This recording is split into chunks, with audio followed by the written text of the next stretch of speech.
কিছুক্ষণের মধ্যেই ব্রিটিশ রাজা তৃতীয় চার্লসের সাথে বৈঠকে যোগ দিচ্ছেন প্রধান উপদেষ্টা ডক্টর মোহাম্মদ ইউনূস। আর এই বিষয়ে বিস্তারিত জানাতে লন্ডন থেকে যোগ দিচ্ছেন সহকর্মী হেফাজুল করিম রাকিব। রাকিব, একটু জানাবেন ব্রিটিশ রাজা তৃতীয় চার্লস এবং প্রধান উপদেষ্টার সাক্ষাতের বিষয়ে কি তথ্য আপনার কাছে আছে, আর অ্যাওয়ার্ড অনুষ্ঠানে কখন যোগ দিচ্ছেন প্রধান উপদেষ্টা? Tootie Twist chewing gum. সকাল 11:20-এই বাকিংহাম প্লেসে রাজা তৃতীয় চার্লসের সাথে সাক্ষাতের মাধ্যমেই প্রধান উপদেষ্টা ডক্টর মোহাম্মদ ইউনূসের আজকের কর্মসূচি শুরু হবে।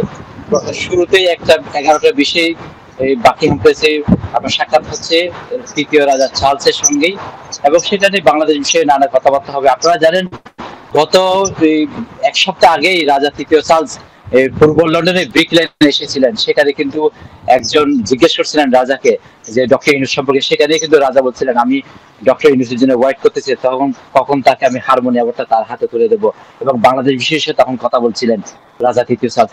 এবং আজকে সেই সাক্ষাৎটা হচ্ছে ডক্টর ইউনূসের সাথে রাজা তৃতীয় চার্লসের সঙ্গেই, এবং ওখান থেকে সাক্ষাৎ শেষেই পরে দুপুর 1:30টার দিকেই সেন্ট জনস প্লেসে কিন্তু যে প্রেস্টিজিয়াস যে award king Charles harmony award, সেটা কিন্তু রাজা নিজ হাতেই প্রধান উপদেষ্টা ডক্টর মোহাম্মদ ইউনূসের হাতে তুলে দেবেন।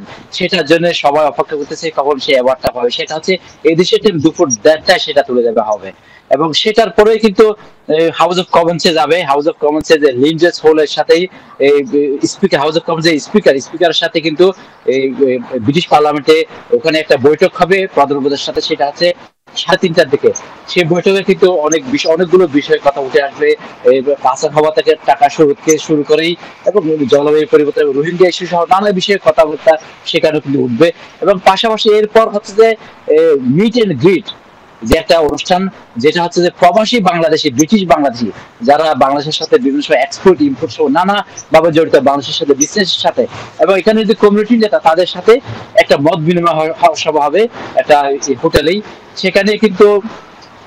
সেখানেও কিন্তু যে বাংলাদেশের সাথে যে বিজনেসের নানা রকমের সমস্যাগুলো রয়েছে, আমরা অনেক বিজনেসম্যানদের সাথে কথা বলেছি, ব্রিটিশ বাংলাদেশ চেম্বার অফ কমার্সের সভাপতি রফিক হায়দারের সাথে কথা বলেছি। উনিও বলেছেন যে আজকে অনেকগুলো প্রস্তাব প্রধান উপদেষ্টার সামনে তুলে ধরা হবে, যে বাংলাদেশের সাথে কিভাবে স্মুথলি বিজনেস করা যায়, এক্সপোর্ট ইম্পোর্ট গুলো কিভাবে করা যায়, সেই বিষয়গুলো তুলে ধরা হবে।